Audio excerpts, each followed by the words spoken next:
Hello everyone. इस video में हम बात करेंगे कोऑर्डिनेशन कंपाउंड चैप्टर के। इस चैप्टर के हम इंपॉर्टेंट एमसीक्यूज़ की बात करेंगे और मैं ट्राई करूंगा जितने भी सारे इंपॉर्टेंट टॉपिक है उनके एमसीक्यूज़ कवर हो जाएं और इनका जो लेवल होगा that will be according to the CBSE board. सबसे पहले हम बात करें क्वेश्चन नंबर 1 की। 1 मोल ऑफ CrCl3.6H2O, हमें क्या दिया हुआ है? CrCl3 6H2O दिया हुआ है। React with access of AgNO3, तो हमें इसे रिएक्ट किसके साथ किया हुआ है? एक्सेस ऑफ AgNO3 के साथ। ठीक है, सो एज ए रिजल्ट हमें क्या मिल रहा है? We are getting 2 moles of AgCl। तो ये हमें दिया हुआ है, हमें बताना है कि कौन सा कोऑर्डिनेशन कॉम्प्लेक्स बनेगा। अब याद रखना हमें दिया हुआ है, ये जो हमें दिया हुआ है कॉम्प्लेक्स दिया हुआ है, ये हमें दिया 1 मोल। अगर 1 मोल से क्या प्रोड्यूस हो रहा है? 2 मोल्स ऑफ AgCl। इसका मतलब क्या है कि दो जो क्लोराइड आयन है वो प्रेजेंट है आउटसाइड द ब्रैकेट। अगर वो काउंटर आयन प्रेजेंट है तभी दो आयन क्या हो सकती है? डिसोसिएट हो सकती है, Ag के साथ कंबाइन करके 2 मोल ऑफ AgCl बनाएगा। ठीक है, तो अब हम इसका क्या बना लेते हैं? इसे कोऑर्डिनेशन कॉम्प्लेक्स की फॉर्म में लिख लेते हैं। याद रखना टोटल क्या होना चाहिए? हमारा कोऑर्डिनेशन नंबर 6 होना चाहिए। ठीक है, तो 2 Cl क्या हो जाएंगे? बाहर होंगे। वाटर कितने प्रेजेंट होंगे? तो वाटर प्रेजेंट होंगे 5 और 1 Cl क्या होगा? ब्रैकेट के अंदर होगा। कोऑर्डिनेशन नंबर आप देखोगे टोटल इलेक्ट्रॉन कितने डोनेट हो रहे हैं? 5 वाटर से होंगे, 1 Cl से हो जाएगा, 2 Cl बाहर है और अगर आप देखोगे अभी भी एक वाटर रहा है तो वो आउटसाइड द ब्रैकेट आ जाएगा। ठीक है, तो ये जो कॉम्प्लेक्स है, अगर हम ये कॉम्प्लेक्स बनाते हैं, ये जब डिसोसिएट करेगा तो 1 मोल अगर ये कॉम्प्लेक्स डिसोसिएट करेगा तो हमें 2 moles of Ca negative ions मिलेंगी जो Ag के साथ कंबाइन करके ट्वाइस ऑफ AgCl बनाएंगे। तो इसका option number A is correct answer. Next हम बात करें क्वेश्चन नंबर 2 की। एनसीईआरटी एग्जाम्पल का क्वेश्चन है, what type of isomerism exist between CrH2O6 Cl3, इसका कलर वॉयलेट होता है, CrH2O5 Cl Cl2 H2O, इसका कलर होता है ग्रेइश ग्रीन। अगर हम देखेंगे इन कॉम्प्लेक्स में क्या है कि वाटर, पहले वाले कॉम्प्लेक्स में क्या था? ब्रैकेट के अंदर कितने लिगेंड थे वाटर के? 6, बट सेकंड वाले कॉम्प्लेक्स में वाटर जो है इनसाइड द ब्रैकेट 5 है और आउटसाइड द ब्रैकेट क्या है? 1 है। तो इसमें क्या है, जो कोऑर्डिनेशन स्फीयर है उसमें वाटर का डिफरेंस आ रहा है, एक तरफ 6 है एक तरफ 5 है। तो इस तरह के आइसोमेरिज्म को हम बोलते हैं सॉल्वेट आइसोमेरिज्म। तो इसका option number second is correct answer. Next हम बात करें क्वेश्चन नंबर 3 की। The coordination number of cobalt in the complex COEN thrice 3+। Coordination number मतलब कि कोबाल्ट को कितने पेयर ऑफ इलेक्ट्रॉन्स मिल रहे हैं। तो याद रखना जो EN होता है ये होता है हमारा इथेन 1,2 डाई अमाइन और ये होता है हमारा डाइडेंटेट लिगेंड। ठीक है, डाइडेंटेट होता है और ये कितने इलेक्ट्रॉन करता है डोनेट? 2 pairs of electrons. ठीक है, और अगर आप यहाँ देखोगे यहाँ पे EN कितने हैं? यहाँ पे टोटल 3 EN है, तो 3 EN कितने इलेक्ट्रॉन के पेयर डोनेट करेंगे? 6 इलेक्ट्रॉन पेयर डोनेट करेंगे। तो यहाँ पे कोऑर्डिनेशन नंबर हो जाएगा 6। तो इसका option number second is correct answer. Next हम बात करें क्वेश्चन नंबर 4 की। एनसीईआरटी एग्जाम्पल का क्वेश्चन है, असर्शन दिया हुआ है complex of MX6 and MX5L type where X and L are unidentate do not show geometrical isomerism। अगर हम MX6 बना ले और MX5L बना ले तो याद रखना अगर आप स्ट्रक्चर बनाओ तो इनका सिर्फ एक ही स्ट्रक्चर बनता है, तो ये कोई ज्योमेट्रिकल आइसोमेरिज्म शो नहीं करते। तो एजर्शन हमारा करेक्ट है। रीजन दिया हुआ है geometrical isomerism is not shown by the complex of coordination number 6। तो रीजन हमें क्या दिया हुआ है? रॉन्ग दिया हुआ है। सपोज हमें ऐसा कुछ कॉम्प्लेक्स दिए जैसे MA4B2, ठीक है, और हो सकता है जैसे MA3B3, और हम बात कर सकते हैं जैसे MAA मतलब डाइडेंटेट लिगेंड ट्वाइस दिया हुआ है एंड B2। इन सारे कॉम्प्लेक्स में क्या हो सकता है? हमारी दो तरह की ज्योमेट्री बन सकती है। जैसे पहले वाले कॉम्प्लेक्स को मैं दिखा सकता हूँ, इसमें क्या हो सकता है? सपोज A यहाँ पे प्रेजेंट है, ठीक है, और B क्या है? अपोजिट डायरेक्शन में प्रेजेंट है, तो ये बना सकते हैं हमारा ट्रांसफॉर्म। और अगर B क्या है? साथ साथ प्रेजेंट है और अब A क्या है? They are present like this, तो ये बन जाता है हमारा कौन सा फॉर्म? Cis form. तो ये सिस और ट्रांसफॉर्म हमारा बन सकता है। तो जब कोऑर्डिनेशन नंबर 6 हो तब इनमें क्या हो सकता है? पॉसिबिलिटी हो सकती है ज्योमेट्रिकल आइसोमेरिज्म की। तो रीजन क्या है हमारा? गलत है। तो इसका एजर्शन करेक्ट है, रीजन रॉन्ग है। तो इसका option number 3 is correct answer. Next हम बात करें क्वेश्चन नंबर 5 की। हमें एजर्शन दिया हुआ है PTEN2Cl2 complex is less stable then the PTNH34Cl2 complex. ये जो हमारा एजर्शन है ये क्या हमारा? रॉन्ग है। सपोज हम स्ट्रक्चर बनाते हैं, सपोज हम ट्रांसफॉर्म बनाएंगे PTCl और यहाँ पे हम क्या बनाएंगे EN क्या हमारा डाइडेंटेट लिगेंड है। अब डाइडेंटेट लिगेंड होने की वजह से याद रखना ये दो तरफ से इलेक्ट्रॉन डोनेट कर सकता है और ये एक रिंग लाइक स्ट्रक्चर बनाता है, ठीक है। तो इसे हम बोलते हैं चिलेट रिंग, ठीक है। तो डाइडेंटेट या पॉलीडेंटेट लिगेंड क्या बना सकता है, एक रिंग लाइक स्ट्रक्चर बना सकता है मेटल के साथ, उसे चिलेट रिंग कहते हैं और उसकी वजह से वो ज़्यादा क्या होता है, स्टेबल होता है देन यूनिडेंटेट। अगर आप देखोगे PTNH3 4Cl2 में सारे यूनिडेंटेट हैं तो ये ज़्यादा स्टेबल नहीं होगा। रीज़न क्या दिया हुआ है, PTEN2Cl2 2+ complex show chelate effect, तो ये चिलेट इफेक्ट शो कर सकता है क्योंकि PT के साथ EN क्या बना सकता है, हमारा रिंग लाइक स्ट्रक्चर।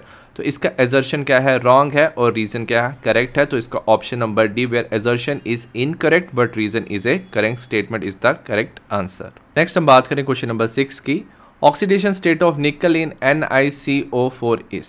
अब याद रखना अगर हम बात करें NiCO4 की तो इसमें ओवरऑल ये क्या होता है, न्यूट्रल, तो ओवरऑल चार्ज क्या होता है, 0 होता है।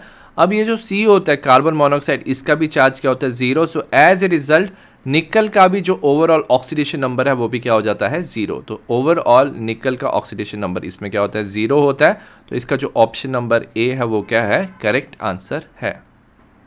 नेक्स्ट हम बात करें क्वेश्चन नंबर 7 की, NCERT एग्जाम्पलर का क्वेश्चन है। हमें आयोपैक नेम बताना है, हमें दिया PTNH3 सबसे पहले ऑक्सीडेशन नंबर निकालेंगे। PT हमारा क्या हो जाएगा, X। जो अमोनिया होता है इसका चार्ज 0 होता है, Cl का -1, टोटल कितने हैं 2, और ओवरऑल चार्ज क्या है इसका 0, तो X हो जाएगा हमारा +2, ठीक है। तो हम इसका नाम लिख लेंगे, सबसे पहले अल्फ़ाबेटिकल ऑर्डर में आता है, हम लिखेंगे डाईअमाइन डाईक्लोराइडो, इसका नाम प्लेटिनम होगा क्योंकि पॉजिटिव चार्ज है, मेटल का हम सेम नाम लिखेंगे प्लेटिनम 2। तो इसका जो ऑप्शन नंबर 1 है that is correct answer. Next हम बात करें क्वेश्चन नंबर 8 की, हमें एजर्शन दिया हुआ है linkage isomerism arises in coordination compound because of unidentate ligand. Assertion हमारा क्या है, करेक्ट है। अब याद रखना एम्बिडेंटेट लिगेंड क्या होते हैं, जैसे हमारे पास क्या होता है NO2 क्या कर सकता है, नाइट्रोजन वाली तरफ से मेटल को क्या कर सकता है, इलेक्ट्रॉन डोनेट कर सकता है, या तो वो क्या कर सकता है ऑक्सीजन वाली तरफ से भी वो क्या कर सकता है, मेटल को इलेक्ट्रॉन डोनेट कर सकता है, ठीक है। तो वो दो तरफ से इलेक्ट्रॉन डोनेट कर सकता है तो उसे हम बोलते हैं एम्बिडेंटेट लिगेंड। तो इसकी वजह से जो आइसोमेरिज्म होता है उसे बोलते हैं हम लिंकेज आइसोमेरिज्म। रीज़न क्या दिया हुआ है, ambidentate ligand like NO2 has 2 different donor atoms, nitrogen and oxygen. तो रीज़न भी क्या है, करेक्ट है, और ये एजर्शन की करेक्ट एक्सप्लेनेशन है। तो ऑप्शन नंबर 1 करेक्ट है, where both assertion and reason are correct and reason is the correct explanation of the assertion. Next हम बात करें क्वेश्चन नंबर 9 की, एजर्शन दिया हुआ है low spin tetrahedral complex are really observe. Assertion हमारा correct है। याद रखना जो टेट्राहेड्रल कॉम्प्लेक्स होते हैं वो मोस्टली क्या होते हैं, इनमें क्या होती है, हाई स्पिन होती है। हाई स्पिन का मतलब क्या है, जो इलेक्ट्रॉन्स हैं वो क्या रहते हैं, अनपेयर्ड रहते हैं। ऐसा इसलिए होता है क्योंकि टेट्राहेड्रल कॉम्प्लेक्स में जो हाइब्रिडाइजेशन होती है वो होती है sp3। sp3 हाइब्रिडाइजेशन में d ऑर्बिटल इन्वॉल्व नहीं होता है, तो जो d ऑर्बिटल की जो स्प्लिटिंग है वो क्या होता है, टेट्राहेड्रल में जो d ऑर्बिटल की स्प्लिटिंग है वो क्या होती है, लेस होती है, और लेस स्प्लिटिंग होने से जो एनर्जी रिलीज होती है क्रिस्टल फील्ड स्प्लिटिंग एनर्जी वो क्या होती है, कम होती है, ठीक है।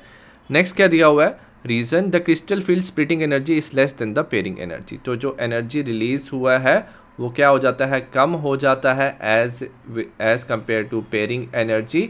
सो इलेक्ट्रॉन की पेयरिंग नहीं हो पाती है। तो इसका assertion and reason are correct and reason is the correct explanation of the assertion. तो इसका option number A is correct answer. Next हम बात करें क्वेश्चन नंबर 10 की, 1 mole of COCl3 5NH3 was treated with excess of silver nitrate solution, 2 moles of AgCl was precipitated, the formula of the compound is।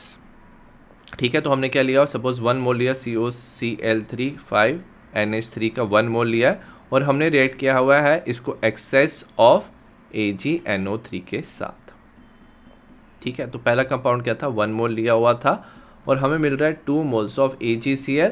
तो इसका मतलब क्या, जो दो क्लोराइड आयन है वो क्या आउटसाइड द ब्रैकेट, मतलब as a counter ion present है, तभी वो क्या बना सकते हैं, डिसोसिएट करके 1 मोल हमें 2 मोल्स दे सकता है, तो 2 Cl होंगी आउटसाइड द ब्रैकेट। बाकी कंपाउंड हम लिख सकते हैं, हम लिखेंगे CONH3 5Cl। Coordination number total क्या होगा, 6 होगा। तो अगर आप देखोगे इसमें क्या है, जो 2 Cl है वो आउटसाइड द ब्रैकेट प्रेजेंट है, तभी वो डिसोसिएट करके Ag के साथ कंबाइन करके 2 मोल्स ऑफ AgCl बनाएंगे। तो इसका जो ऑप्शन नंबर बी है that is correct answer. Next हम बात करें क्वेश्चन नंबर 11 की। Predict the number of ions produce per formula unit in aqueous solution of COEN thrice bracket close Cl3। ठीक है, हमें क्या दिया, COEN thrice bracket close Cl3। तो अगर आप इसे क्या करते हो, सोल्यूशन में डालते हो, तो याद रखना ये काउंटर आयन और ये कॉम्प्लेक्स वाला आयन क्या हो जाएगा, सेपरेट हो जाएगा। तो हमारा बन जाएगा थ्राइस ऑफ Cl है, तो ये बन जाएगा COEN thrice bracket close +3 plus thrice of Cl negative. ठीक है, तो अगर आप देखोगे टोटल नंबर ऑफ आयन्स कितनी बन रही है, तो एक हमारी कॉम्प्लेक्स आयन हो जाएंगी और 3 आयन आ जाएंगी हमारी क्लोराइड की। तो टोटल आयन्स अगर आप देखोगे, टोटल नंबर ऑफ आयन्स क्या हो जाएंगे, 4। तो इसका option number A is the correct answer. Next हम बात करें क्वेश्चन नंबर 12 की। Which of the following species is not expected to be ligand, NCERT example का क्वेश्चन है। तो अगर आप इस कॉम्प्लेक्स को देखोगे तो याद रखना NO में क्या होता है, ऑक्सीजन पे लोन पेयर ऑफ इलेक्ट्रॉन्स होते हैं, तो एज ए लिगेंड काम करता है NO। हमें दिया हुआ है NH2 CH2 CH2 NH2, इसमें भी क्या होता है, नाइट्रोजन पे लोन पेयर ऑफ इलेक्ट्रॉन्स है, ये इथेन 1,2 डायमाइन है, ये भी एज ए लिगेंड काम करता है। CO कार्बन मोनोऑक्साइड, और इसे हम कार्बोनाइल ग्रुप भी कहते हैं। तो इसमें ऑक्सीजन क्या करता है, it will act as a electron donor. अगर हम बात करें इसमें, तो ये फर्स्ट 3 और 4 तीनों क्या है, लिगेंड है। अगर हम बात करें NH4+ की, ठीक है, तो ओवरऑल क्या होता है, इसके पास नाइट्रोजन के पास कुछ भी क्या होता है, इलेक्ट्रॉन्स डोनेट करने के लिए नहीं होता है NH4+ में। तो as a result NH4+ will not act as a ligand. तो इसका option number 2 is correct answer. Next हम बात करें क्वेश्चन नंबर 13 की। Ambidentate ligand like NO2 SCN negative are. तो याद रखना जो एम्बिडेंटेड लिगेंड है, जैसे हमारे पास क्या होता है NO2 नेगेटिव, तो ये क्या कर सकता है, या तो ये नाइट्रोजन वाली तरफ से इलेक्ट्रॉन डोनेट कर सकता है, या तो वो क्या कर सकता है, ऑक्सीजन वाली तरफ से इलेक्ट्रॉन डोनेट कर सकता है टू द मेटल आयन। ठीक है, तो दोनों तरफ से वो इलेक्ट्रॉन डोनेट कर सकता है, बट एट वन टाइम वो एक ही तरफ से इलेक्ट्रॉन डोनेट करता है। तो ये हमारा क्या हो जाएगा, यूनिडेंटेट लिगेंड होगा, क्योंकि ये सिर्फ एक इलेक्ट्रॉन पेयर ही डोनेट कर सकता है, या तो नाइट्रोजन से या तो वो ऑक्सीजन से डोनेट कर सकता है। सिमिलरली SCN में या तो S वाली तरफ से या तो नाइट्रोजन वाली तरफ से इलेक्ट्रॉन डोनेट होता है। सो ये दोनों ambidentate ligand will act as a unidentate, तो ये यूनिडेंटेड लिगेंड होते हैं। नेक्स्ट हम बात करें क्वेश्चन नंबर 14 की। The formula of the coordination compound, हमें दिया हुआ tetra amine aqua क्लोराइडो cobalt 3 chloride. तो हमें इसका क्या बनाना है, फॉर्मूला बनाना है। तो हम ब्रैकेट में लिख लेंगे, सबसे पहले क्या दिया, कोबाल्ट दिया हुआ, तो हम लिख लेंगे CO। ठीक है, टेट्रा अमाइन मतलब कि NH3 कितने दिए हुए हैं, हमें 4 दिए हुए हैं। साथ में दिया हुआ है एक्वा, तो मतलब एक वाटर है, और दिया हुआ है क्लोराइडो, मतलब यहाँ पे Cl प्रेजेंट है। ओवरऑल इस कॉम्प्लेक्स का चार्ज निकाल लेते हैं। CO का चार्ज दिया हुआ है +3, यहाँ पे +3 दिया हुआ है। अमोनिया का क्या होता है, 0 होता है। वाटर का भी क्या होता है, 0। Cl का होता है -। तो ओवरऑल इस कॉम्प्लेक्स का क्या चार्ज हो जाएगा, +2। ठीक है, तो +2 को सेटिस्फाई करने के लिए कितनी हमें क्लोराइड आयन चाहिए होंगे, तो हम लेंगे Cl2। तो आउटसाइड द ब्रैकेट आ जाएगा Cl2। अगर आप ये ऑप्शन देखोगे तो इसमें जो ऑप्शन नंबर क्या है हमारा, जो फर्स्ट ऑप्शन है वो क्या हमारा करेक्ट आंसर है, which is CONH34 H2O ClN Cl2। तो option number first is the correct answer. Next हम बात करें क्वेश्चन नंबर 15 की। NCERT एग्जाम्पल का क्वेश्चन है। IUPAC name of PTNH3 twice ClNO2। हमें इस कॉम्प्लेक्स का आयुपैक नेम बताना है। सबसे पहले हम क्या करेंगे, चार्ज पता करेंगे। PT का हम X ले लेंगे, अमोनिया का चार्ज होता है 0, Cl का -1, NO2 का -1। तो ओवरऑल ये टोटल न्यूट्रल है, तो इसका चार्ज 0 हो जाएगा। तो X इज इक्वल टू +2। ठीक है, तो प्लेटिनम का चार्ज +2 है। अब हम इसका नाम लिख लेंगे। तो सबसे पहले क्या आता है, अमाइन आता है, तो हम लिखेंगे डाई अमाइन ठीक है। उसके बाद क्या आता है हमारा क्लोराइडो, ठीक है, अल्फ़ाबेटिकल ऑर्डर में लिखना है। क्लोराइडो Cl का नेगेटिव चार्ज होता है तो इसमें O लगाते हैं। और याद रखना जो NO2 है वो नाइट्रोजन वाली तरफ से इलेक्ट्रॉन डोनेट कर रहा है तो हम लिखते हैं नाइट्राइटो N। ये क्योंकि इसमें पॉजिटिव चार्ज था कॉम्प्लेक्स का, हम सिर्फ मेटल का नाम सेम लिखेंगे प्लेटिनम, और ऑक्सीडेशन नंबर हो जाएगा 2। तो इसका ऑप्शन नंबर जो 3 है that is correct answer. Next हम बात करें क्वेश्चन नंबर 16 की। The absorption maxima of several octahedral complex are follows. तो एब्जॉर्प्शन मैक्सिमम मतलब कि कौन कौन सी रेडिएशन एब्जॉर्ब की है। CONH363 प्लस ने 475 नैनोमीटर्स की, COCN63 नेगेटिव में 310 की, एंड COH2O6 ने 3 प्लस ने 490 नैनोमीटर्स की वेवलेंथ एब्जॉर्ब की है। The crystal field splitting is maximum for. तो याद रखना क्रिस्टल फील्ड स्प्लिटिंग डिपेंड करती है लिगेंड पे, ठीक है। जितना ज़्यादा स्ट्रॉन्ग लिगेंड होता है उतना ज़्यादा क्या होता है, क्रिस्टल फील्ड स्प्लिटिंग मैक्सिमम होती है। और अगर इन तीनों की बात करेंगे तो Cn नेगेटिव स्ट्रॉन्ग लिगेंड है, उसके बाद आता है हमारा NH3 और उसके बाद आता है हमारा वाटर। तो अगर इन तीनों में देखेंगे तो COCN63 नेगेटिव में सबसे ज़्यादा क्या हो जाएगी, स्प्लिटिंग होगी, क्योंकि इसमें जो Cn है वो स्ट्रॉन्गर लिगेंड है। नेक्स्ट हम बात करें क्वेश्चन नंबर 17 की। The complex CONH36 CrCN6 and CrNH36 and COCN6 are example of which type of isomerism. तो याद रखना अगर हमें दो कॉम्प्लेक्स साथ में दिए हुए हैं तो पहले वाला क्या होता है, कैटाइनिक होता है, दूसरा क्या होता है, एनाइनिक होता है, दोनों एक दूसरे को बैलेंस करते हैं।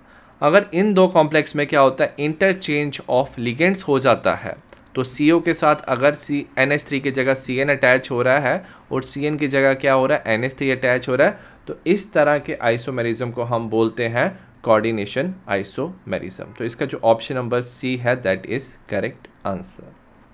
नेक्स्ट हम बात करें क्वेश्चन नंबर 18 की। NCERT एग्जाम्पलर का क्वेश्चन है। एजर्शन दिया हुआ है FeCN6 3 negative ion show magnetic moment corresponding to 2 unpaired electron. Suppose हमने बनाया है FeCN6 3 नेगेटिव। इस Cn का सबसे पहले हम क्या करेंगे, Fe का ऑक्सीडेशन नंबर निकालेंगे, x हो जाएगा, Cn का चार्ज होता है -1 × 6 is equal to -3, so x is equal to +3, ठीक है। तो x का चार्ज हो जाएगा हमारा +3। तो हम अगर हमें पता है जो आयरन है इसका हमारा एटॉमिक नंबर होता है 3d6 4s2, तो +3 हो जाएगा हमारा 3d5, ठीक है। अगर आप इसको बना लो तो ये हो जाएगा हमारे कितने, 5 इलेक्ट्रॉन्स हो जाएंगे, 1 2 3 4 5। अब याद रखना जो Cn है वो क्या होता है, स्ट्रॉन्ग लिगेंड होता है, वो इलेक्ट्रॉन्स की क्या कर देगा, पेयरिंग कर देगा, 1 2 3 4। इलेक्ट्रॉन्स की पेयरिंग होने की वजह से क्या हो जाएंगे, इलेक्ट्रॉन्स एक तरफ शिफ्ट हो जाएंगे, तो 3 ऑर्बिटल्स में 5 इलेक्ट्रॉन्स शिफ्ट हो जाएंगे, तो ये हमारा हो जाएगा 3d5। हम लिख सकते हैं 4s एंड 4p, ठीक है। अब क्या होगा, 2 d के ऑर्बिटल, एक s का ऑर्बिटल और 3 p के ऑर्बिटल कंबाइन कर जाएंगे, हमारा बनाएगा d2sp3, और इसमें क्या होगा, जो Cn है वो इसमें अपने इलेक्ट्रॉन डोनेट करेगा और हमारा बना देगा ऑक्टाहेड्रल कॉम्प्लेक्स, ठीक है। तो ये हमारा d2sp3 ऑक्टाहेड्रल कॉम्प्लेक्स बनता है। तो एजर्शन क्या दिया हुआ है कि it has 2 unpaired electron, but actual में क्या है, सिर्फ 1 अनपेयर्ड इलेक्ट्रॉन प्रेजेंट होता है d में। तो एजर्शन हमारा रॉन्ग है बिकॉज ऑफ d2sp3 हाइब्रिडाइजेशन। तो d2sp3 हाइब्रिडाइजेशन क्या हमारा, रीज़न क्या हमारा करेक्ट है। तो एजर्शन रॉन्ग है, रीज़न करेक्ट है, तो इसका option number 4 is correct answer. Next हम बात करें क्वेश्चन नंबर 19 की। The type of isomerism shown by the complex. हमें कॉम्प्लेक्स दिया है COCl2En ट्वाइस इज। तो याद रखना ये हमारा क्या ऑक्टाहेड्रल कॉम्प्लेक्स है, इसको हम ऐसे बना सकते हैं। सपोज हमारे पास CO है, जो Cl है if it is on the opposite side, और En हमारे पास ऐसे प्रेजेंट है, En डाइडेंटेड लिगेंड है, तो ये हमारा बन जाता है हमारा ट्रांसफॉर्म, ठीक है।